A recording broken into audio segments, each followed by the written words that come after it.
Hello students, welcome to कक्षा affairs. आज है 1 अक्टूबर 2021 और 1 अक्टूबर 2021 के जितने भी इम्पोर्टेंट क्वेश्चन बन सकते हैं वो सारे हम इस वीडियो में डिस्कस करेंगे और हर इम्पोर्टेंट क्वेश्चन से रिलेटेड इम्पोर्टेंट फैक्ट भी मैं आपको बताऊंगा। तो आप पूरा वीडियो ध्यान से देखिए और वीडियो के बीच में या लास्ट में मैं आपसे एक क्वेश्चन पूछूंगा जिसका आंसर आपको कमेंट बॉक्स में देना है। तो चलिए स्टार्ट करते हैं। आज का पहला क्वेश्चन है, निम्न में से किस मंत्रालय ने एल्डर लाइन नाम से वरिष्ठ नागरिकों के लिए भारत की पहली अखिल भारतीय हेल्पलाइन शुरू की है? ऑप्शन है गृह मंत्रालय, रक्षा मंत्रालय, सामाजिक और अधिकारिता मंत्रालय या फिर रेल मंत्रालय। तो करेक्ट ऑप्शन होगा आपका सामाजिक और अधिकारिता मंत्रालय। अखिल भारतीय हेल्पलाइन है वो पेंशन के मुद्दों, कानूनी मुद्दों पर मुफ्त जानकारी और मार्गदर्शन प्रदान करेगा। इसके लिए सरकार ने एक टोल फ्री नंबर जनरेट किया है जो है 14567 14567। इस हेल्पलाइन, भारतीय हेल्पलाइन की टेक्निकल भागीदारी है वो दो फाउंडेशन करेगी, जो है Tata trust and NSE foundation. बाकी मंत्रालय की बात करते हैं हम, तो गृह मंत्रालय है वो अमित शाह जी के अंडर में आता है, रक्षा मंत्रालय है वो राजनाथ सिंह के अंडर में आता है, रेल मंत्रालय है वो अश्विनी वैष्णव के अंडर में आता है और सामाजिक और अधिकारिता मंत्रालय है वो वीरेंद्र कुमार खटीक के अंडर में आता है। वीरेंद्र कुमार खटीक के अंडर में आता है। चलिए बात करते हैं नेक्स्ट क्वेश्चन की। नेक्स्ट क्वेश्चन है, निम्न में से किसे भारत के NBA का ब्रांड एम्बेसडर नियुक्त किया है? ऑप्शन है पंकज त्रिपाठी, कृति सेनन, रणवीर सिंह, विराट कोहली। तो हाल ही में रणवीर सिंह को भारत के NBA का ब्रांड एम्बेसडर नियुक्त किया है। अदर ऑप्शन की बात करते हैं हम, तो पंकज त्रिपाठी को फिनो पेमेंट बैंक लिमिटेड का ब्रांड एम्बेसडर नियुक्त किया गया है। कृति सेनन को वंडर सेफ एंड फोजिल की ब्रांड एम्बेसडर नियुक्त किया गया है। विराट कोहली को ऑडी का ब्रांड एम्बेसडर नियुक्त किया गया है। चलिए नेक्स्ट क्वेश्चन की तरफ बढ़ते हैं। नेक्स्ट क्वेश्चन है, अमृत ग्रैंड चैलेंज प्रोग्राम जन केयर किसके द्वारा लॉन्च किया है? ऑप्शन है जितेंद्र सिंह, पीयूष गोयल, राजनाथ सिंह, निर्मला सीतारमण। तो करेक्ट ऑप्शन होगा आपका जितेंद्र सिंह। जितेंद्र सिंह है वो पूर्वोत्तर क्षेत्र विकास मंत्रालय के राज्य मंत्री है और इस योजना का, इस प्रोग्राम का उद्देश्य है ऐसे 75 स्टार्टअप और बिजनेसमैन की पहचान करना जो भारत में हेल्थ केयर डिलीवरी को मजबूत करने के लिए काम कर सके। ऐसे 75 स्टार्टअप या फिर ऐसे बिजनेसमैन की पहचान करना जो भारत में जो मेडिकल सुविधा या फिर हेल्थ केयर डिलीवरी, उनकी डिलीवरी करने के लिए काम कर सकते हैं। तो नेक्स्ट क्वेश्चन है आपका, निधि 2.0 योजना का उद्घाटन किसके द्वारा किया गया है?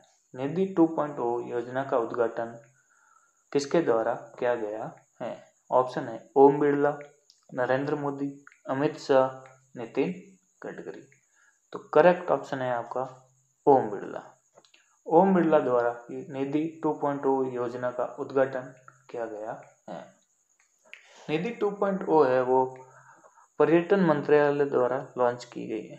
पर्यटन मंत्रालय द्वारा लॉन्च की गई है जो कि पर्यटन क्षेत्र को डिजिटलाइज करने में हेल्प करेगी। पर्यटन क्षेत्र को डिजिटलाइज करने में हेल्प करेगी। बात करते हैं पर्यटन मंत्रालय। पर्यटन मंत्रालय है वो किशन रेड्डी के अंडर में आता है, किशन रेड्डी के अंडर में आता है। और बात करते हैं नीति की। नीति की फुल फॉर्म, नीति की फुल फॉर्म है national integrated database of hospitality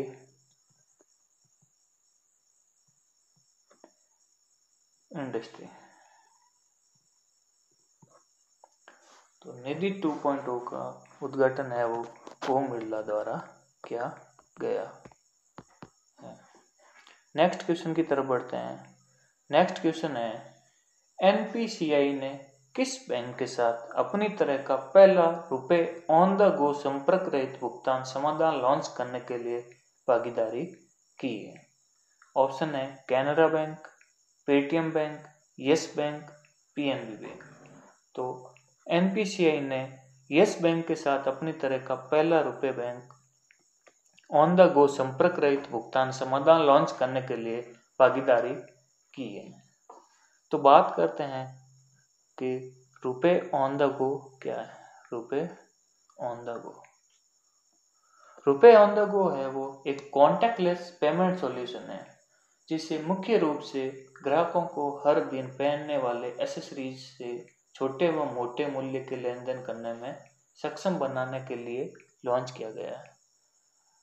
ग्राहकों को छोटी मोटी वो जो एसेसरीज होती है उनको खरीदने के लिए ये लॉन्च किया गया है, जो कि है अपना कॉन्टैक्टलेस पेमेंट सॉल्यूशन है। रुपए ऑन द गो क्या है? Contactless payment solution. बात करते हैं एनपीसीआई की। एनपीसीआई की फुल फॉर्म है national payment corporation of India, जिसका हेडक्वार्टर है मुंबई में और इसकी स्थापना है वो 2008 में हुई थी। हेडक्वार्टर मुंबई में, स्थापना 2008 में। और इसके एमडी एंड सीईओ है वो दिलीप असबे। बात करते हैं यस बैंक की। तो यस बैंक का हेडक्वार्टर है वो मुंबई में और एमडी एंड सीईओ है वो प्रशांत कुमार है।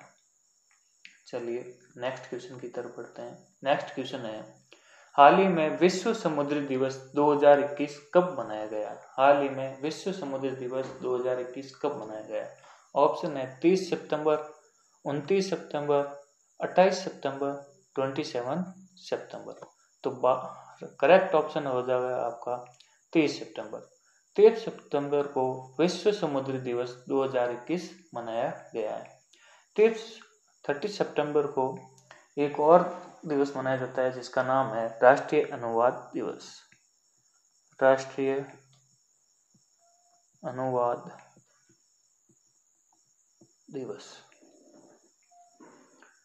चलिए नेक्स्ट क्वेश्चन की तरफ बढ़ते हैं। भारत सरकार द्वारा परिवार पेंशन के लिए विकलांग आश्रितों की आय सीमा कितने प्रतिशत तक बढ़ाई गई है? भारत सरकार द्वारा परिवार पेंशन के लिए विकलांग आश्रितों की आय सीमा कितने प्रतिशत तक बढ़ाई गई है? ऑप्शन है 10%, 20%, 30% या फिर 50%। तो भारत सरकार द्वारा परिवार पेंशन के लिए विकलांग आश्रितों की आय सीमा 30% तक बढ़ा दी गई है। नेक्स्ट क्वेश्चन की बात करते हैं। भारतीय रिजर्व बैंक ने किस बैंक पर त्वरित सुधारात्मक कार्यवाही यानी कि पीसीए प्रतिबंध हटाने की घोषणा की है? ऑप्शन है Indian overseas bank IOB, RBL, yes bank और एसबीआई बैंक। तो भारतीय रिजर्व बैंक ने इंडियन ओवरसीज बैंक पर त्वरित सुधारात्मक कार्यवाही यानी कि पीसीए प्रतिबंध हटाने की घोषणा की है। तो ये निर्णय है वो बैंक को ऋण देने के लिए अधिक स्वतंत्रता देता है, स्पेशली फॉर निगमों और निर्धारित मानदंडों के अधीन नेटवर्कों को विकसित करने के लिए ये निर्णय है वो इनको स्वतंत्रता प्रदान करता है। आईओबी को आरबीआई ने 2015 में पीसीए के तहत रखा गया था, यानी कि पीसीए के तहत इस पर प्रतिबंध लगा दिया था 2015 में आरबीआई ने। ठीक है, नेक्स्ट क्वेश्चन की ओर बढ़ते हैं। नेक्स्ट क्वेश्चन है, my life in full work family and our future नामक पुस्तक किसने लिखी? ऑप्शन है इंदिरा नूई, चेतन भगत, निरुपमा राव, विजय गोखले। तो my life in full work family and our future नामक पुस्तक है वो इंदिरा नूई ने लिखी। इंदिरा नूई ने यह पुस्तक लिखी है। बात करते हैं अदर ऑप्शन की, तो चेतन भगत ने हाल ही में अपनी एक नई पुस्तक का ट्रेलर लॉन्च किया है जिसका नाम है 400 डेज। निरुपमा राव की बात करते हैं तो निरुपमा राव ने हाल ही में अपनी नई पुस्तक द फ्रैक्चर्ड हिमालय नामक पुस्तक लॉन्च की है, हिमालय। और विजय गोखले की बात करते हैं तो इन्होंने हाल ही में the long game how the Chinese negotiate with India, how the Chinese negotiate with India नामक पुस्तक लॉन्च की है। चलिए नेक्स्ट क्वेश्चन की तरफ बढ़ते हैं। नेक्स्ट और आज का आखिरी क्वेश्चन है, वो है हाल ही में किसने हाइपरसोनिक मिसाइल ह्वानसोंग 8 का परीक्षण किया है? हाल ही में किसने हाइपरसोनिक मिसाइल ह्वानसोंग 8 का परीक्षण किया है? ऑप्शन है उत्तर कोरिया, दक्षिण कोरिया, जापान और चाइना। तो करेक्ट आंसर होगा आपका उत्तर कोरिया। उत्तर कोरिया ने हाइपरसोनिक मिसाइल ह्वानसोंग 8 का परीक्षण किया है। एक महीने में उत्तर कोरिया का यह तीसरा मिसाइल परीक्षण था, यानी कि लगातार एक महीने में यह तीसरा परीक्षण है वो सफल रहा है उत्तर कोरिया का हाइपरसोनिक मिसाइल ह्वानसोंग 8 के लिए। इससे पहले उत्तर कोरिया ने एक नई ट्रेन से लॉन्च की गई बैलिस्टिक मिसाइल प्रणाली का भी परीक्षण किया है। बात करते हैं उत्तर कोरिया की, तो उत्तर कोरिया की राजधानी है वो है प्योंगयांग।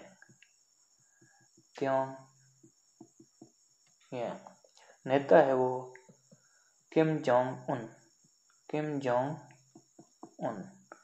यहाँ की करेंसी है वो है उत्तर कोरियाई वॉन।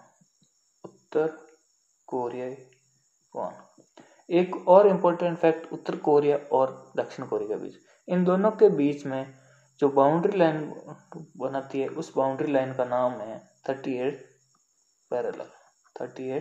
पैरेलल, जो कि वर्ल्ड वॉर सेकेंड के एंड में यूएस आर्मी द्वारा ये बनाई गई थी। अदर कुछ फैक्ट की बात करते हैं हम, तो अंडमान और निकोबार इन दोनों के बीच की बाउंड्री लाइन है वो है 10 डिग्री।